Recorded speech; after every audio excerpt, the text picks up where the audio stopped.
तो दोस्तों चले आज हम लोग शुरुआत करते हैं अपनी ये हिस्ट्री की जो पहला पार्ट है, यानी शुद्ध रूप से एंशिएंट वाली जो टेस्ट सीरीज है। तो हिस्ट्री की आज हम लोग एंशिएंट वाले टेस्ट सीरीज को निपटाने जा रहे हैं। आज है दोस्तों 15 अगस्त, इस समय जब मैं वीडियो रिकॉर्ड कर रहा हूं। सबसे पहले दोस्तों आप सबको 15 दिवस की, स्वतंत्रता दिवस की हार्दिक शुभकामनाएं। तो दोस्तों यहाँ से आज हम लोग जो शुरुआत करने जा रहे हैं हिस्ट्री की टेस्ट सीरीज। हिस्ट्री में दोस्तों हम लोग एंशिएंट, शुद्ध रूप से एंशिएंट को आज निपटाएंगे।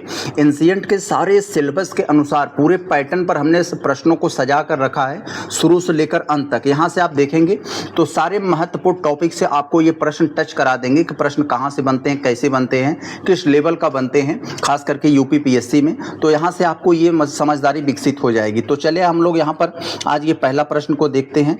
तो ये प्रश्न वाले पहले वाले में जो आपको यहां पर दिया गया है, देखें, कह रहे हैं आपसे मध्य पाषाण कालिक प्रसंग में पशुपालन के प्रमाण जहां से मिले वह स्थान का नाम बताना है। तो दोस्तों ये प्रश्न पूछने का थोड़ा सा इनका अलग है। पहले मैं बता दूं कि आपकी जो एंशिएंट हिस्ट्री होती है उसको मुख्य रूप से हम लोग 3 पार्ट में बांट लेते हैं। एक पूरा पाषाण काल, मध्य पाषाण काल और नवपाषाण काल। तो यही मध्य पाषाण काल में पशुपालन की शुरुआत हुई थी। तो इसी से रिलेटेड आपको पूछा जा रहा है कि मध्य पाषाणिक प्रसंग में पशुपालन के प्रमाण जहां से मिले वो क्या स्थान है। तो दोस्तों वह स्थान का नाम है ये आदमगढ़। ऑप्शन नंबर सी हो जाएगा।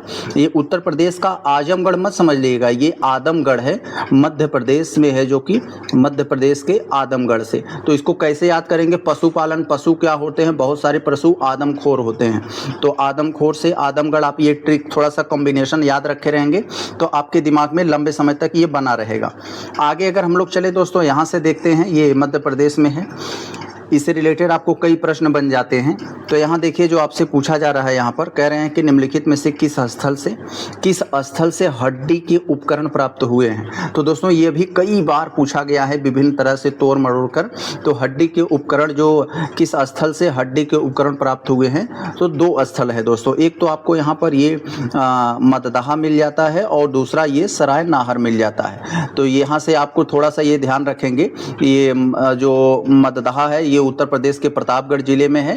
तो यहाँ से इसको याद रखे रहेंगे, ये प्रतापगढ़ में आपका पड़ जाता है।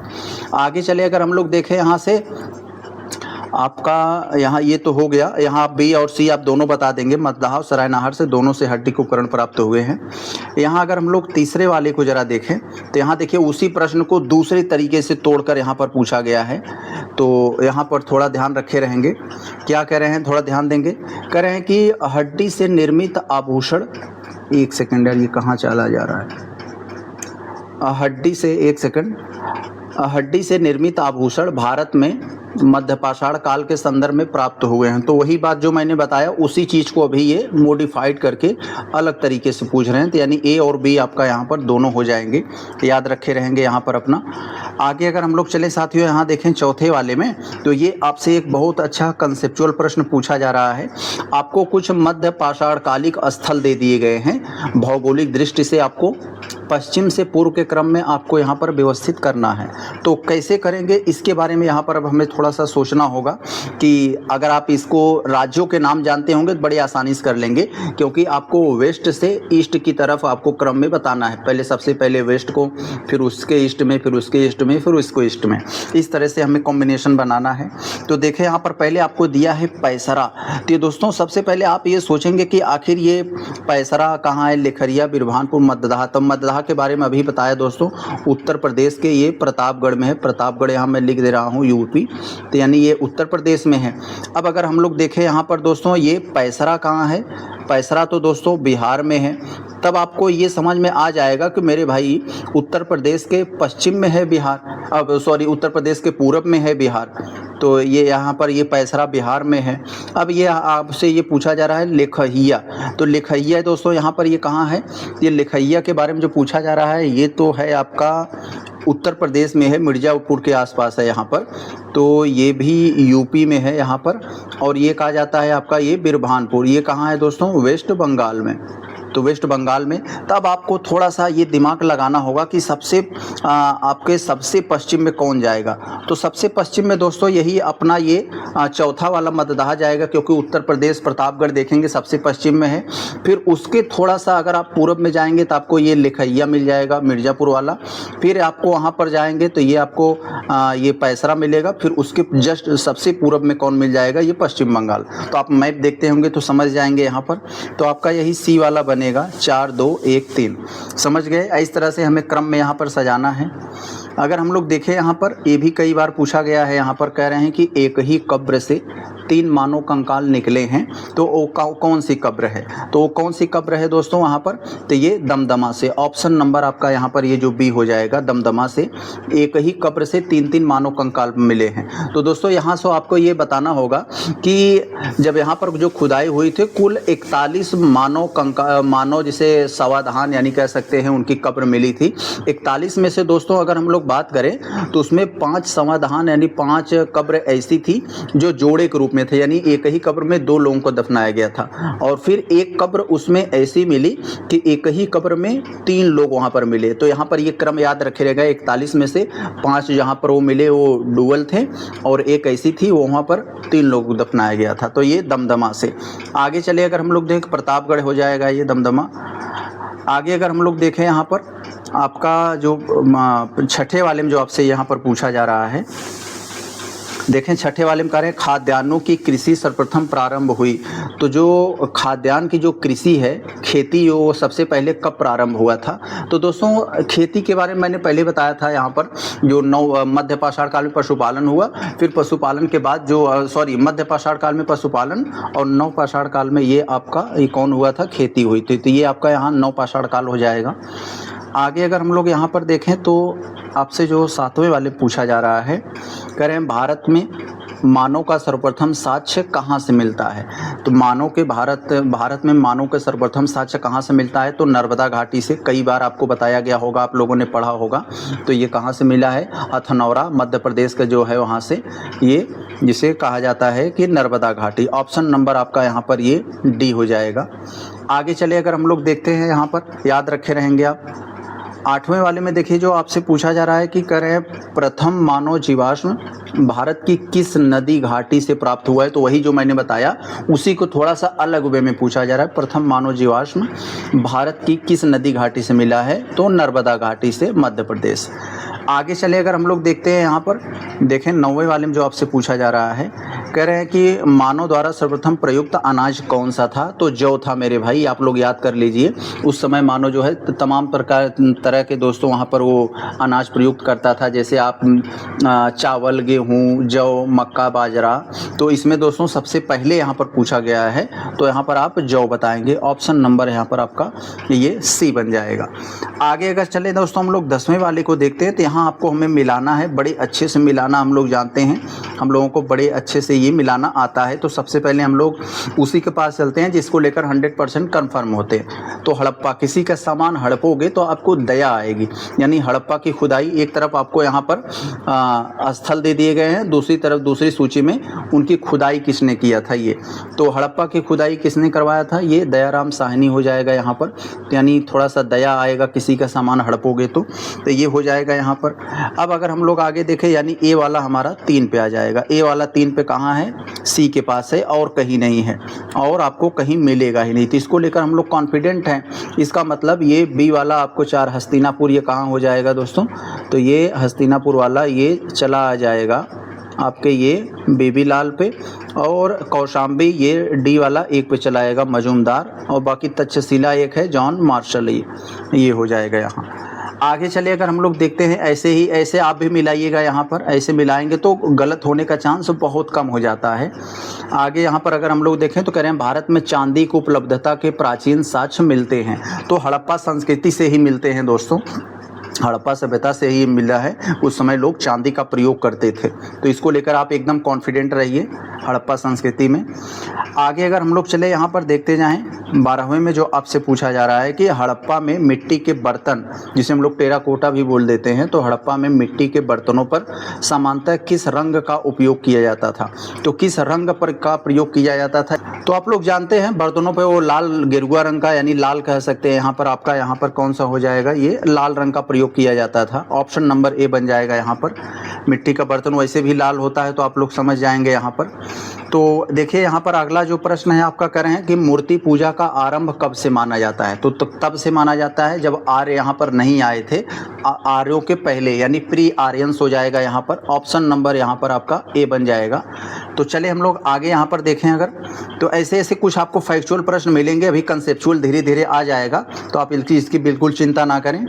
तो करें निम्नलिखित पशुओं में से किस एक का हड़प्पा संस्कृति में पाई मुहरों और टेराकोटा स्थल आकृति में निरूपण नहीं हुआ था। तो ऐसा कौन सा पशु था जो हड़प्पा सभ्यता में मुहर और जो मिट्टी के बर्तन थे उन पे उनकी चित्र वगैरह नहीं पाए जाते थे।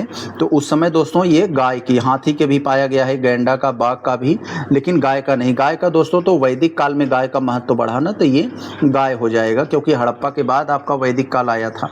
तो ए हो जाएगा आपका यहाँ पर। आगे अगर हम लोग चले यहाँ पर देखते हैं अगर 15 वाले में, तो देखिए यहाँ आपसे पूछा जा रहा है कि कौन सा एक हड़प्पा स्थल नहीं है। तो हड़प्पा स्थल नहीं है, नहीं आपसे पूछा जा रहा है, तो इस पर आप फोकस करेंगे। तो कह रहे हैं चन्नुदड़ो, तो ये तो है हड़प्पा स्थल मेरे भाई, इसको तो आप नहीं डिनाई कर सकते हैं। यहाँ पर चन्नुदड़ो है, चन्नुदड़ो और कोटदीजी आप लोग जानते हैं, ये सब पाकिस्तान के सिंध में है। तो ये तो पाकिस्तान में है, आप लोग यहाँ पर जानते हैं, ये भी हड़प्पा स्थल था।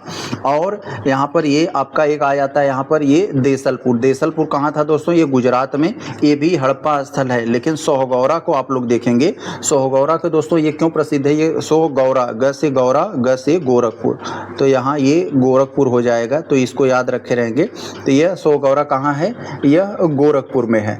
तो दोस्तों ये क्यों है, क्योंकि दोस्तों मौर्य काल के जो ताम्रपत्र अभिलेख है वो यहीं से प्राप्त हुआ था, सोहगौरा से, गोरखपुर के सोहगौरा से। मौर्य काल के जो ताम्रपत्र है, तो ताम्रपत्र के बारे में थोड़ा सा याद रखे रहेंगे, भूलेगा नहीं, तो यही प्राप्त हुआ था। लेकिन ये हड़प्पा स्थल नहीं है, तो समझ जाएंगे आप लोग। गोरखपुर की बात किया है तो गोरखपुर में कौन सा हड़प्पा स्थल होगा। तो यहाँ कह रहे हैं किसका सुमेलन नहीं है, एक आपको दिया है, मतलब कौन सा सही सुमेलित नहीं है। तो दोस्तों आलमगीरपुर, ये मेरठ के आसपास है, उत्तर प्रदेश में, ये भी सही है हड़प्पा स्थल। लोथल गुजरात में है, ये भी सही है अपनी जगह पर।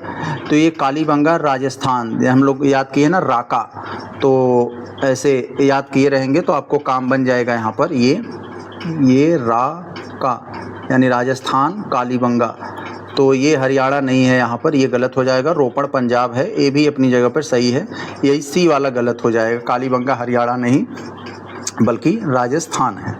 आगे जाकर हम लोग पढ़े यहाँ पर देखते हैं 17 वाले में। तो देखें यहाँ पर जो आपसे पूछा जा रहा है कि नीचे आपको कुछ कोड दिए गए हैं एक तरह का, निम्नलिखित में से सिंधु सभ्यता यानी हड़प्पा सभ्यता जो है आपके सिंधु नदी के किनारे थी, इसलिए इसे सिंधु सभ्यता भी बोल दिया जाता है। तो सिंधु सभ्यता से संबंधित कौन सा केंद्र उत्तर प्रदेश में स्थित है। तो यहाँ पर आपको 3 नाम दिए हैं, कालीबंगा, लोथल और आलमगीरपुर और हुलास। तो यहाँ पर उत्तर प्रदेश में कौन थे दोस्तों, अभी ये आया था आलमगीरपुर और ये हुलास, यही दोनों दोस्तों उत्तर प्रदेश में स्थित है। बाकी कालीबंगा तो राजस्थान में था, ये भी लोथल तो गुजरात में था, ये भी मैंने बता दिया, ये गुजरात में और ये राजस्थान में। लेकिन यहाँ पर आलमगीर और हुलास यही 2 उत्तर प्रदेश में थे। तो यूपी स्पेशल का सवाल बहुत अच्छा बन सकता है आपसे, 3 और 4 हो जाएगा, ऑप्शन नंबर डी आपका बन जाएगा। आगे अगर हम लोग चले यहाँ पर देखें अगर 18 वाले में, तो आपसे यहाँ पर पूछा जा रहा है कि निम्नलिखित में से कौन सा हड़प्पा कालीन स्थल गुजरात में स्थित है। ऐसा कौन सा हड़प्पा काल का स्थल है जो गुजरात में है। तो मैंने पहले बताया मेरे भाई, लोथल, ये भोगवा नदी के किनारे था, आप लोग जानते हैं, ये नदी में इनका नाम जरूर पूछा जाता है, किस नदी के किनारे, तो भोगवा नदी के किनारे यह लोथल था जो गुजरात में था। यहाँ पर ये हो जाएगा, ये तो राजस्थान में, राखीगढ़ी हरियाणा में, ये सब तो जानते हैं। आगे अगर हम लोग चले, पूरा एंशिएंट आपसे दोस्तों रिवीजन आपको करवा देगी इसमें। तो एंशिएंट से सवाल ऐसे ही आते हैं ज़्यादातर वन लाइनर में ही, क्योंकि फैक्ट बेस होते हैं, किसी की ज़्यादातर दिमाग में रहता नहीं है। तो ये मत सोचिए बड़ा बड़ा ऐसे बड़े बड़े सवाल आपको पॉलिटी में पूछे जाते हैं, खास करके मॉडर्न इंडिया में पूछे जाते हैं। एंशिएंट में आपको ज़्यादातर वन लाइनर ही प्रश्न मिलते हैं, आप इसके कोई चिंता ना करें। देखे कह रहे हैं हड़प्पा संस्कृति के स्थल एवं उसकी स्थिति के संबंध में आपको जोड़े दिए गए हैं। कौन सा एक जोड़ा सही सुमेलित नहीं है उसे हमें बताना है कि जोड़ा वो गलत है। तो आलमगीरपुर 3 बार आ चुका, उत्तर प्रदेश में ही स्थित है, ये तो अपनी जगह पर सही है, लेकिन हमें उसे पकड़ना है जो गलत है। बनावली, यही मैंने बताया यहाँ पर आपसे, जो मिट्टी के हल प्राप्त हुए थे बनावली हरियाणा से, ये भी अपनी जगह पे सही है। तो दैमाबाद महाराष्ट्र है, ये भी सही है यहाँ पर। तो ये राखी गढ़ी जो है राजस्थान में, ये दोस्तों यहाँ पर गड़बड़ है, यहाँ पर राखी गढ़ी राजस्थान में नहीं है, ये हरियाणा में है। तो यहाँ पर ये आपका यह गलत हो जाएगा डी वाला, तो डी गलत है, तो गलत के पूछा रहा है तो हमारा डी उत्तर हो जाएगा, क्योंकि यही वाला यहाँ पर आपका गलत है। आगे चले अगर हम लोग बढ़ जाएं, अगर देखिए यहाँ पर फिर आपसे मिलाने वाला प्रश्न दे दिया है, तो हम लोग बड़े अच्छे से मिलाएंगे। देखिए एक तरफ आपको यहाँ पर हड़प्पा स्थल दिया और दूसरी तरफ दूसरी सूची में उसका नाम दिया गया है। कौन सा हड़प्पा स्थल कहाँ पर था ये बताना है। तो मेरे भाई आप लोग जानते हैं यहाँ पर अभी जस्ट आया था राखी गढ़ी कहाँ था, तो मैंने आपको बताया था मेरे भाई राखी गढ़ी हरियाणा में है। कालीबंगा राका तो राजस्थान है, ये मैंने आपको बता दिया था।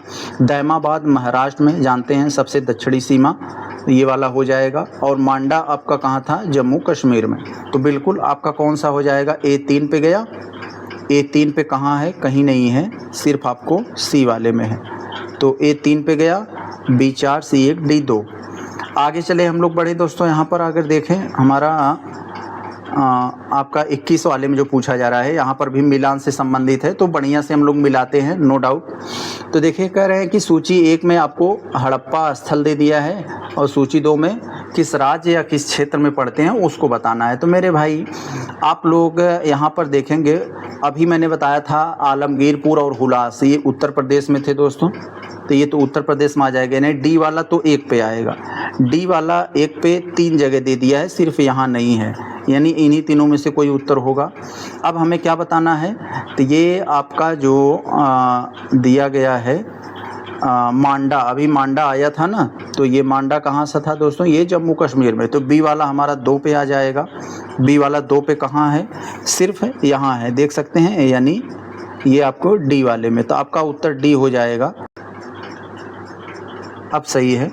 यहाँ पर जो पूछा जा रहा है, किस वैदिक ग्रंथ में वर्ण शब्द का सर्वप्रथम उल्लेख आपको मिलता है, वर्ण शब्द का सर्वप्रथम किस में मिलता है। तो दोस्तों आपने पढ़ा होगा, ये ऋग्वेद के जो आपका जो उसमें 10वें मंडल था, तो उसमें आपको यहाँ पर मिला है। ऋग्वेद में आपको मिलता है सबसे पहले वर्ण व्यवस्था, उसमें शूद्र का जिक्र है दोस्तों।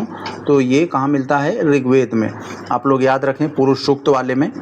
आगे अगर हम लोग चलें तो यहाँ पर आपसे जो पूछा जा रहा है 23 वाले में, कह रहे हैं वर्ण व्यवस्था संबंधित पुरुष सूक्त, तो वही देखिए जो मैंने बताया था, उसी को मैंने आपको क्लियर करने के लिए एक प्रश्न और रख दिया है। तो वर्ण व्यवस्था से संबंधित पुरुष सूक्त मूलतः पाया जाता है, तो वही पाया जाता है दोस्तों ऋग्वेद, यानी चारों वेदों में जो सबसे पुराना है, इसी में पाया जाता है, जिसमें शूद्र शब्द का उल्लेख मिलता है।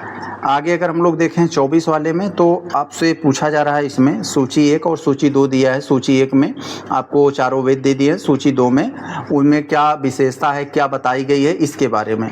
तो दोस्तों यजुर्वेद के बारे में अगर देखेंगे और ऋग्वेद के बारे में, तो हम लोग जानते हैं इसमें ईश्वर की महिमा मंडल किया गया है, उनकी गुणगाथा गाई गई है। तो यस, ये तो आप लोग जानते ही होंगे ना, कन्फर्म है ये।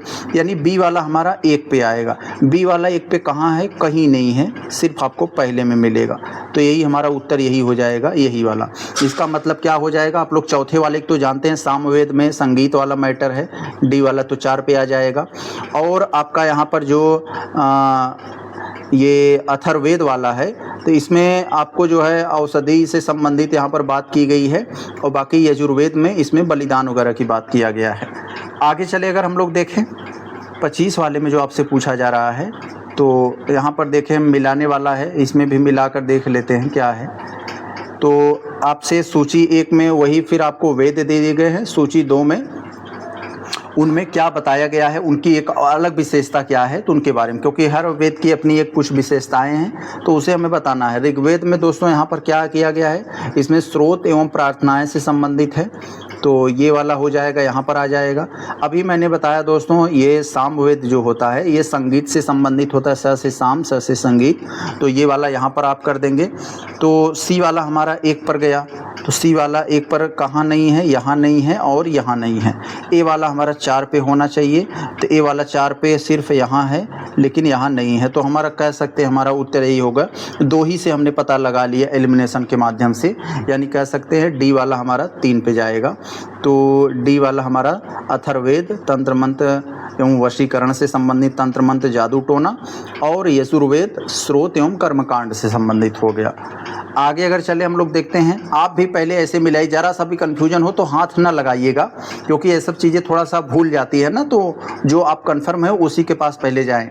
चारों वेदों में यानी यजुर्वेद, ऋग्वेद, यजुर्वेद, सामवेद, अथर्ववेद, चारों वेदों में किस एक में जादुई माया और वशीकरण का इसमें मिलता है? तो जादुई माया और वशीकरण का इसमें किस में मिलता है दोस्तों?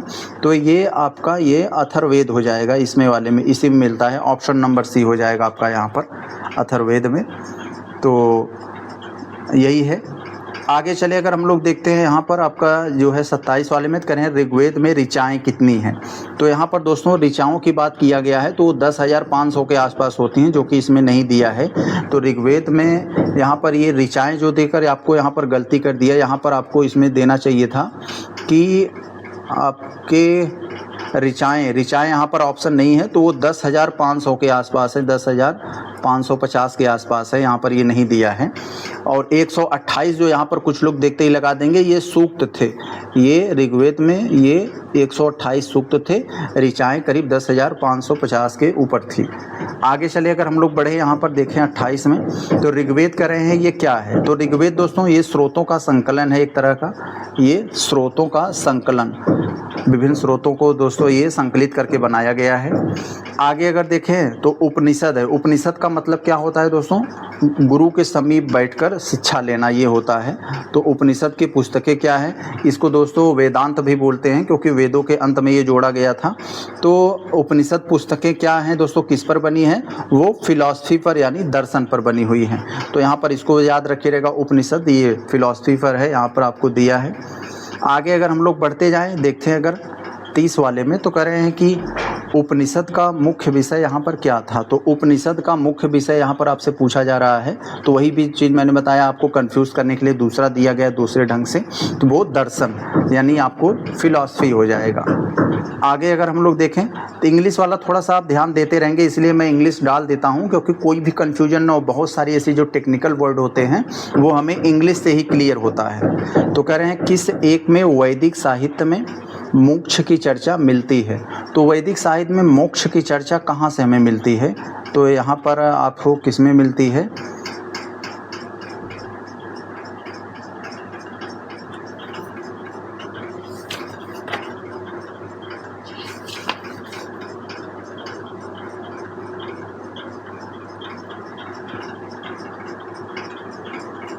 तो ये किस में मिलता है दोस्तों? ये उपनिषद में मिलता है। यहाँ पर ऑप्शन नंबर आपका यहाँ पर ये डी हो जाएगा, उपनिषद में ही मिलता है। आगे अगर हम लोग चले यहाँ पर देखें 32 वाले में, तो कह रहे हैं यहाँ पर आपको अध्यात्म ज्ञान के विषय के बारे में, अध्यात्म ज्ञान के विषय में नचिकेता और यम का संवाद किस उपनिषद में प्राप्त होता है? बहुत इंपॉर्टेंट सवाल है ये, आपको कई बार IAS तक में भी पूछा गया है, स्टेट PCS में तो कई बार पूछा गया है। तो यम और नचिकेता का जो संवाद हो रहा था, संवाद को इंग्लिश में हम लोग क्या कहते हैं? डायलॉग। फिर दोस्तों संवाद का एक दूसरा नाम है दोस्तों कथोपकथन। तो कथोपकथन, इसी का एक दूसरा आप वर्जन निकाल लीजिए कठोपनिषद।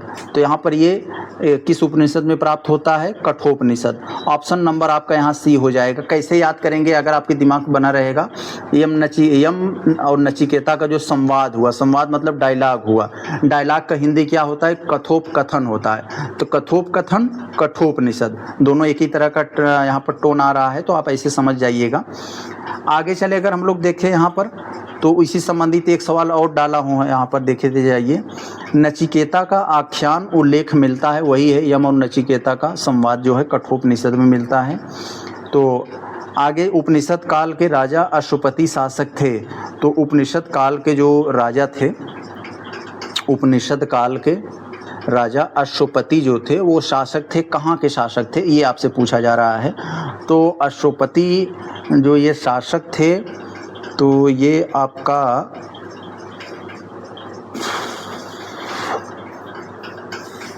अशोकपति ये कैकेय के थे दोस्तों, यहाँ ये कैकेय के यहाँ पर ये आपके राजा थे। यहाँ पर ऑप्शन नंबर ये आपका बी हो जाएगा। और अगर हम लोग देखें आखिर काशी के उस समय कौन राजा था, तो काशी के ये अजातशत्रु थे। ये भी कई बार पूछा गया है, ये अजातशत्रु उस समय जो है ये काशी के थे। और पांचाल के अगर बात किया जाए तो जो है प्रवाहण राजबली करके एक नाम थे, वो थे। और यहाँ पर ये विदेह के वो थे, कौन थे दोस्तों, इसके जनक थे। तो यहाँ पर ये पूछा जाता है आपसे। आगे अगर हम लोग देखें तो वैदिक साहित्य का सही क्रम आपको यहाँ पर बताना है। वैदिक साहित्य का सही क्रम यहाँ पर क्या है, तो कौन सा वैदिक साहित्य का सही क्रम यहाँ पर है, तो वैदिक साहित्य ब्राह्मण, सबसे अंत में उपनिषद आएगा। तो इसका मतलब ये और आपका ये तो नहीं होंगे, इतना तो कंफर्म हो गया, इतना तो कंफर्म हो गया। इसका मतलब अब कौन होगा, सबसे पहले यहाँ पर वैदिक साहित्य आ जाएगा, ब्राह्मण, आरण्यक, उपनिषद, यही पहला वाला हो जाएगा आपका। ऑप्शन नंबर ए हो जाएगा, इसको याद रखे रहेंगे। आगे अगर हम लोग चले यहाँ पर देखें और थोड़ा सा 36 वाले में, तो कह रहे हैं कि आरंभिक वैदिक साहित्य में सर्वाधिक वर्णित नदी किसका नाम है। तो हमारा जो वैदिक साहित्य है सबसे अधिक बार किस नदी का वर्णन मिलता है, तो सिंधु नदी का मिलता है, याद रखे रहेंगे। ऑप्शन नंबर आपका यहाँ पर ये हो जाएगा, सबसे अधिक बार यहाँ पर, क्योंकि ऋग्वैदिक काल की सर्वाधिक महत्वपूर्ण नदी यही थी सिंधु का। उसके आर्थिक महत्व के कारण इसे हिरण्याई भी कह देते थे लोग। आगे अगर हम लोग चलें तो बुद्ध की मृत्यु के पश्चात प्रथम बौद्ध संगीति की अध्यक्षता किसने किया। तो बुद्ध की मृत्यु के बाद जो प्रथम बौद्ध संगीति हुई दोस्तों, किसके शासनकाल में हुई, वो अजातशत्रु के शासनकाल में हुई। कहाँ हुई, राजगीर में हुई, बिहार के। तो यहाँ पर ये आपको कह रहे हैं कि अध्यक्षता हुई थी। ये कुछ लोग जल्दबाजी में अजातशत्रु लगा देंगे, ये तो दोस्तों अध्यक्षता जो हुई थी इसमें ये शासक थे, शासक अजातशत्रु थे। और अध्यक्ष कौन थे दोस्तों, ये महाकश्यप, ये अध्यक्ष थे, इन्हीं की अध्यक्षता में हुई थी, ये अध्यक्षता में हुई थी। ऑप्शन नंबर आपका कहाँ हुई थी ये दोस्तों, ये राजगीर में, ये राजगीर में हुई थी। इसको भी याद रखे रहेंगे, 3 चीज़ें यहाँ से हमेशा पूछी जाती है। ऑप्शन नंबर ए, इससे रिलेटेड और मैंने प्रश्न डाला है, वो भी आपका यहाँ पर क्लियर हो जाएगा। देखिए इसमें कह रहे हैं कि प्रथम बौद्ध संगीति के अध्यक्ष कौन थे। तो प्रथम बौद्ध संगीति का अध्यक्ष वही मैंने अभी जस्ट बताया, यहाँ पर सीधा पूछा गया है, महाकश्यप। और प्रश्न हमने डाले हैं इससे, प्रथम बौद्ध परिषद का संचालन निम्नलिखित में से किस एक ने किया था। तो यहाँ पर महाकश्यप हो जाएगा। आगे देखिए और सारा भ्रम दूर करने के लिए यहाँ पर प्रश्न रखे गए हैं, प्रथम बौद्ध महासभा कहाँ आयोजित की गई थी। तो मैंने पहले बताया ये राजगृह में, बिहार के। आगे चले हमने दोस्तों यहाँ पर देखते हैं सप्तकर्णी गुफा कहाँ है। तो सप्तकर्णी गुफा के बारे में पूछा जा रहा है यहाँ पर। ये सप्तकर्णी गुफा कहाँ पर स्थित है, तो सांची में, नालंदा में, राजगृह में। तो यही सप्तकर्णी गुफा ये राजगृह हो जाएगा। ऑप्शन नंबर आपका ए बन जाएगा यहाँ पर।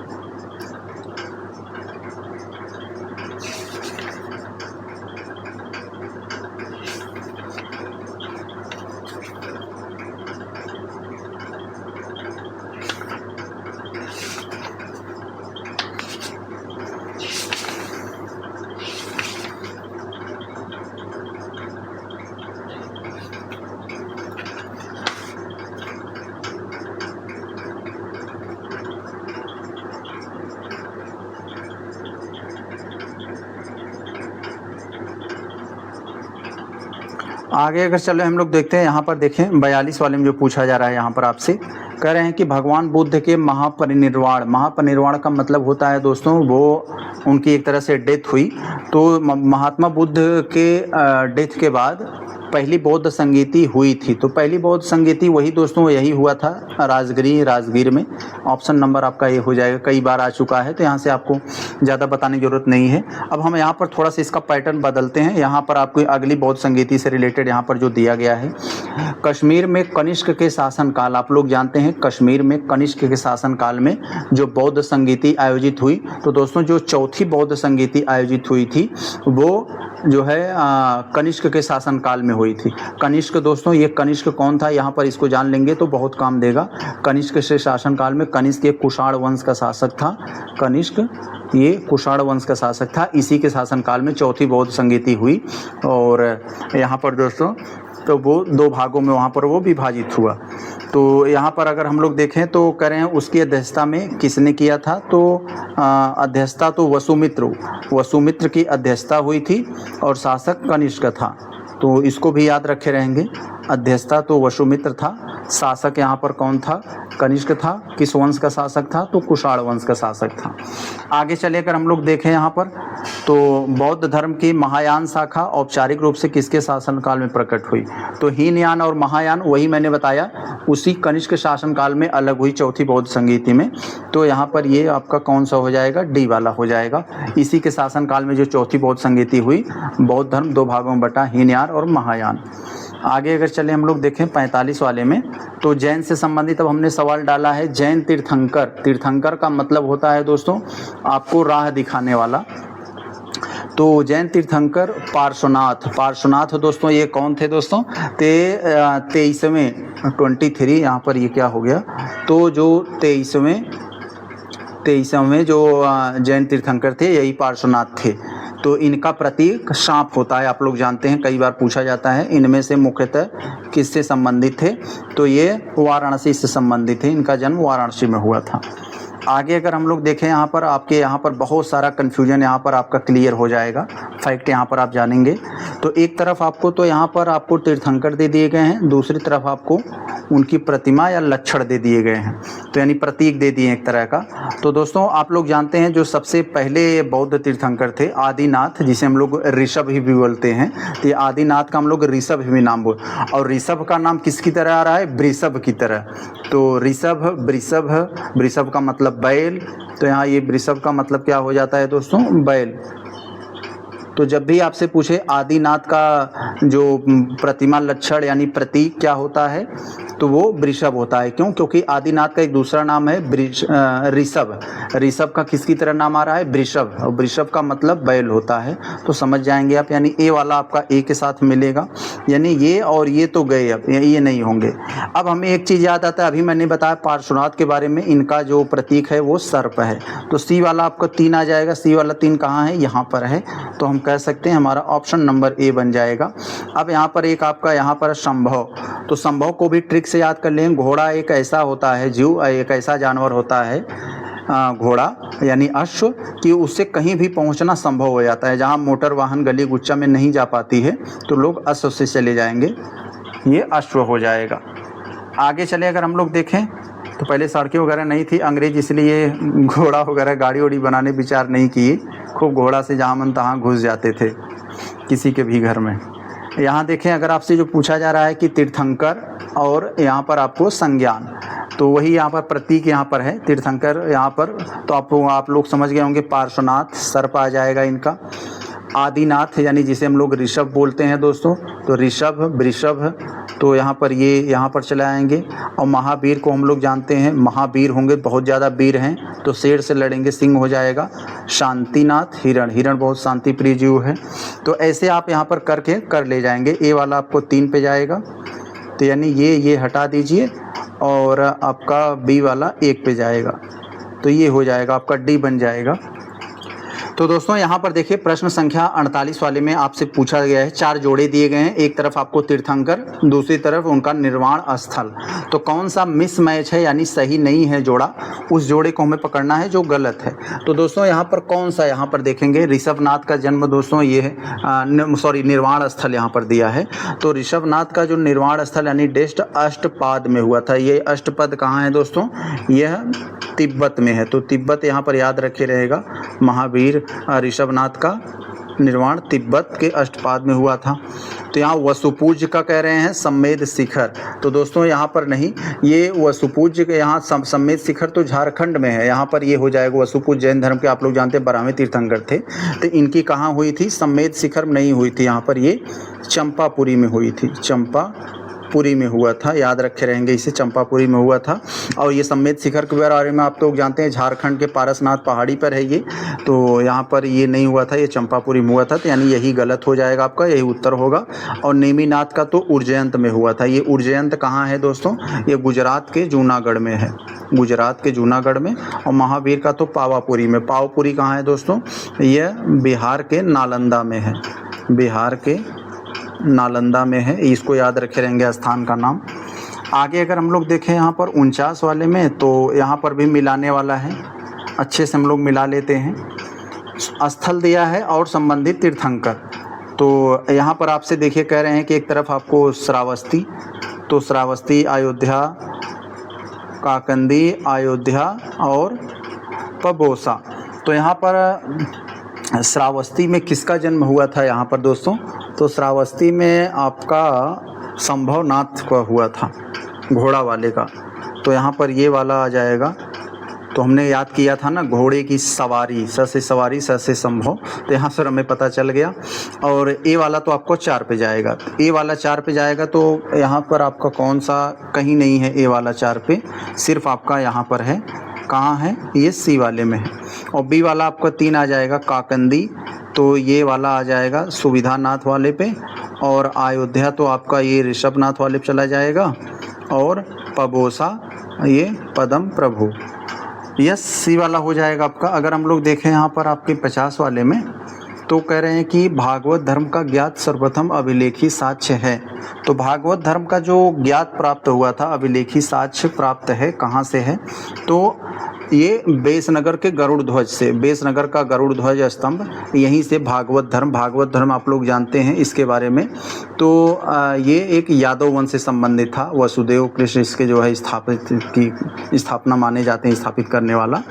तो बेसनगर का गरुड़ ध्वज स्तंभ, ये भागवत धर्म का ज्ञात सर्वप्रथम अभिलेख प्राप्त हुआ था यही बेसनगर के गरुड़ ध्वज से।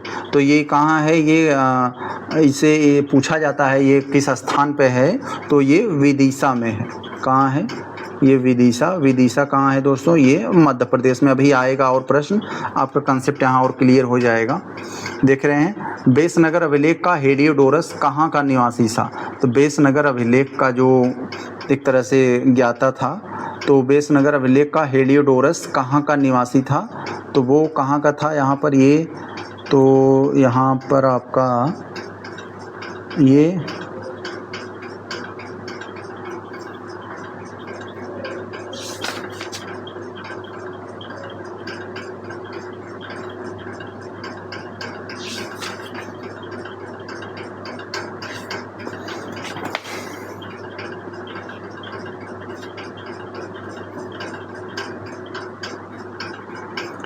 तो ये कहाँ का निवासी था? ये तक्षशिला का था, बिहार के तक्षशिला से। आगे चले अगर हम लोग देखें यहाँ पर 52 वाले में जो कर रहे हैं, विष्णु के किस अवतार को सागर के पृथ्वी का उद्धार करते हुए अंकित किया गया? यानी विष्णु के किस अवतार को सागर से पृथ्वी का उद्धार करते हुए तो अंकित किया गया है? तो विष्णु का दोस्तों ये जो वराह वाला जो है अवतार था, तो ये चौथा अवतार माना जाता है विष्णु का। तो यही दोस्तों पृथ्वी को बचाने के लिए यही अवतार उन्होंने लिया था। आगे अगर हम लोग देखें यहाँ 53 वाले में, तो भारत में आस्तिक और नास्तिक संप्रदायों में से कौन सा विभेद लक्षण है?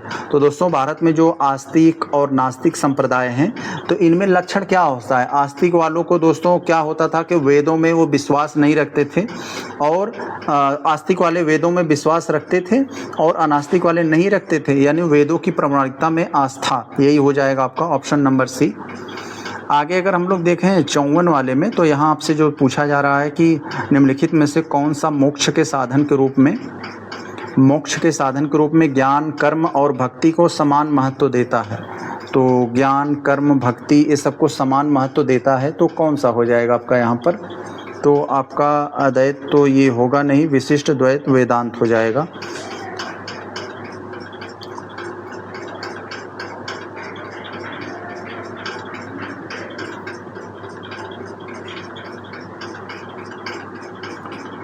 तो ये समान महत्व कौन देता है? तो भगवत गीता। ऑप्शन नंबर आपका यहाँ पर ये सी होगा। आगे चलें अगर हम लोग देखें, तो निम्नलिखित में से कौन सा एक गीता की मुख्य शिक्षा है? तो गीता की मुख्य शिक्षा क्या है मेरे भाई? आप लोगों ने इसे पढ़ा होगा, जरूर पढ़ा होगा। गीता की आखिर मुख्य शिक्षा यहाँ पर क्या है? तो आपका निष्काम कर्म योग हो जाएगा। ऑप्शन नंबर आपका यहाँ पर ये हो जाएगा, ऑप्शन नंबर आपका डी। आगे चले अगर हम लोग देखते हुए 56 वाले को देखें, तो आपको यहाँ पर कुछ राजवंश दे दिए हैं, मगध के राजवंश दे दिए गए हैं। इनको कालक्रम में हमें सजाना है, सबसे पहले किसने शासन किया, उसके बाद किसने किया, उसके बाद किसने किया, उसके बाद किसने किया। इस तरह से हमें सेट करना है। तो मेरे भाई आप लोग जानते हैं हर्यक वंश सबसे पहले आएगा यहाँ पर, जो आपको 4 दिए गए हैं। हर्यक वंश को दोस्तों किसने ख़त्म किया था? ये नंद वंश वालों ने ख़त्म किया था। तो नंद वंश हर्यक के बाद कौन आएगा दोस्तों? नंद वंश को किसने ख़त्म किया था? मौर्य वंश आया था इसको ख़त्म करके। और मौर्य वंश के कौन ख़त्म किया? ये शुंग वंश। तो ये शुंग वाला आपका जो सबसे अंत में आएगा, 2 वाला सबसे अंत में, यानी 2 सबसे अंत में कहाँ नहीं है? यहाँ नहीं है और यहाँ नहीं है, इन्हीं दोनों जगहों पर है। और इसके सबसे पहले कौन आ जाएगा? चौथा वाला। तो चौथा वाला कहाँ है? यहाँ है, तो यानी ये बी वाला आपका उत्तर हो जाएगा। बहुत बढ़िया। आगे अगर हम लोग यहाँ पर देखें, गौतम बुद्ध का समय प्रसिद्ध वैद्य जीवक किसके दरबार में रहता था? गौतम बुद्ध के समय जो वैद्य जीवक किसके दरबार में रहता था? तो वो किसके दरबार में रहता था? वो बिंबिसार के दरबार में रहता था। ऑप्शन नंबर आपका यहाँ पर ये सी हो जाएगा। वो बिंबिसार के दरबार में रहता था। तो बिंबिसार अपने राजवैद्य जीवक को अवंती नरेश के रूप में उसे चिकित्सा सेवा के लिए भेजा था। आप लोग जानते होंगे, इसके बारे में पढ़े होंगे। तो 58 को अगर कहें तो मगध शासक बिंबिसार का चिकित्सक, मगध का जो शासक था बिंबिसार चिकित्सक कौन था? अभी वो बात आया था, जीवक था मेरे भाई। तो ये जीवक हो जाएगा। 59 को अगर देखें हम लोग तो यहाँ पर कह रहे हैं कि ए बी और आपको दे दिया है कि विश्व के सभी भागों में ईसवी पूर्व छठी यानी छठी ईसा पूर्व के पहली शताब्दी में एक महान धार्मिक उथल पुथल हुआ तो बिल्कुल जैन धर्म, बौद्ध धर्म ये सब आ जाएंगे आपको। वैदिक धर्म बहुत जटिल हो चुका था। यस, ये वाला हो जाएगा। तो दोनों के दोनों आपके यहाँ पर सही हो जाएंगे। ऑप्शन नंबर आपका यहाँ पर ये बी हो जाएगा। 1 और 2 दोनों सही हैं, ए और बी दोनों सही हैं। 60 वाले को देखें तो कालपी नगर कह रहे हैं। ये कालपी नगर किस नदी के तट पर स्थित था? तो कालपी नगर तो ये यमुना के तट पर स्थित था। ऑप्शन नंबर आपका बी बनेगा। 61 वाले का अगर हम लोग देखें तो यहाँ कह रहे हैं कि एक तरफ आपको यहाँ पर उत्तर प्रदेश के प्राचीन जनपद दिए गए हैं और उनकी राजधानी। तो उत्तर प्रदेश आप लोग जानते हैं जो 16 महाजनपद थे, यहाँ पर जो आप लोगों ने पढ़ा होगा कि उत्तर प्रदेश कुल 16 महाजनपद थे और उनमें से 8 यूपी में थे। तो उन्हीं 8 में से यहाँ पर दिया है। तो यहाँ पर वत्स दिया है। इसकी राजधानी जो है कौशाम्बी थी, आप लोग जानते हैं। वत्स की राजधानी ये कौशाम्बी थी। और यहाँ पर आपको पांचाल की कितनी थी? अहिच्छत्र थी। यानी बी वाला हमारा 3 पे आएगा। तो बी वाला 3 पे कहाँ नहीं है? यहाँ भी नहीं है, यहाँ भी नहीं है, यहाँ भी, सिर्फ यहाँ है, सिर्फ यहाँ है। तो यानी बी वाला हो जाएगा आपका। ऑप्शन नंबर हमारा बी हो जाएगा। या अब हम कह सकते हैं ए वाला हमारा 4 पे कुरु, इंद्रप्रथ और एक और बचा है कौशल, साकेत। आगे चले अगर हम लोग देखते हैं 62 वाले के 62 वाले का अगर हम लोग देखें तो कह रहे हैं कि उत्तराखंड में सम्राट अशोक के शिलालेखों की एक कॉपी कहाँ से मिली थी? तो दोस्तों ये उत्तराखंड के, पहले ही बता दिया, उत्तराखंड में दोस्तों एक स्थान है ये कालसी, वहाँ से मिला था। देहरादून के ज़िले में है ये, उत्तराखंड के देहरादून ज़िले में स्थित है ये कालसी, तो यहीं से मिली थी। आगे अगर हम लोग चले यहाँ पर देखें तो 63 वाले में जो आपसे पूछा जा रहा है कि अशोक के शिलालेख, तो इसके स्थान पर संबंधित राज्य यहाँ पर कौन सा है? तो एक तरफ अशोक के शिलालेख और दूसरी तरफ वो संबंधित राज्य। तो यहाँ पर ये आपसे जो पूछा जा रहा है जौगढ़, तो जौगढ़ यहाँ पर धौली, तो ये उड़ीसा में मिली थी। यस, ये वाला तो यहाँ पर आपका सही है, नो डाउट। लेकिन हमें बताना है कितने सही हैं, गिन कर बताना है कि आखिर ये कितने सही हैं। तो ये धौली वाला तो हमारा यहाँ पर सही है। अगर हम लोग यहाँ पर देखें तो और हमारा ये धौली वाला तो सही है हमारा। एरगुड्डी जो है ये आंध्र प्रदेश में है, तो ये भी सही है यहाँ पर, ये भी वाला आपका सही है। और जौगढ़ यहाँ पर जो दे दिया है दोस्तों, ये जौगढ़ ये कहाँ पर है? तो ये यहाँ पर इन्होंने गलत दिया है शायद। जौगढ़ तो उड़ीसा में है ना, मध्य प्रदेश में कहाँ है? ये उड़ीसा में है, ये उड़ीसा में है, ये यानी गलत हो गया।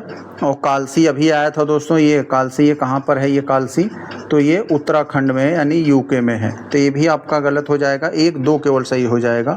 ऑप्शन बी गिनना था तो हम लोगों ने गिन लिया।